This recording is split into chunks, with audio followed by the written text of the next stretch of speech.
Hello friends, అందరూ ఎలా ఉన్నారు? ఇంట్లో ఈజీగా రవ్వ ఉండల్ని ఎలా తయారు చేసుకోవాలో ఈ వీడియోలో అయితే చూసేద్దాం.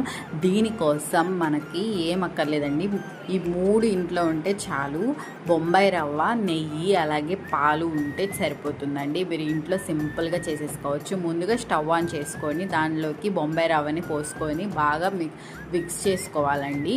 బాగా కలుపుతూ వేడెక్కనివ్వాలి. బొంబాయి రవ్వను వేయించుకున్న తర్వాత అందులోకి నెయ్యి కూడా యాడ్ చేసేసుకోవాలి. ఈలోగా పాలు మరిగినప్పుడు స్టవ్ ఆఫ్ చేసుకోవాలి. అందులోకి కొలతల ప్రకారం మీరు ఎంత బొంబాయి రవ్వ అయితే తీసుకున్నారో దాని ప్రకారంగా పంచదారని కూడా ఆ బొంబాయి రవ్వలో వేయించుకున్న బొంబాయి రవ్వలో మిక్స్ చేసుకోవాలి. ఈ విధంగా మిక్స్ చేసుకున్న తర్వాత మనం పాలు మరిగించుకున్నాం కదా, ఆ పాలల్లో ఈ బొంబాయి రవ్వనంతా వేసేయాలి. మీ దగ్గర ఉంటే కాజు పలుకుల్ని కూడా యాడ్ చేసుకోవచ్చు, ఇది ఆప్షనే అండి. అలాగే కాజు పలుకుల్ని అండ్ యాలకుల పొడిని కూడా అందులో వేసేసుకోవాలి. ఈ విధంగా వేసేసుకున్న తర్వాత మొత్తం ఒకసారి కలుపుకోవాలండి. కలుపుకున్న తర్వాత ఈ కన్సిస్టెన్సీలోకి వచ్చిన తర్వాత పిండిని ఉండలు ఉండలుగా చేసుకొని మనకి ఏ సైజులో కావాలో ఆ సైజులో అయితే మనము రవ్వని ప్రిపేర్ చేసుకోవచ్చు. చూసారు కదా ఫ్రెండ్స్, మన ఛానల్ అయితే లైక్ చేయండి, సబ్స్క్రైబ్ చేయండి. Thank you.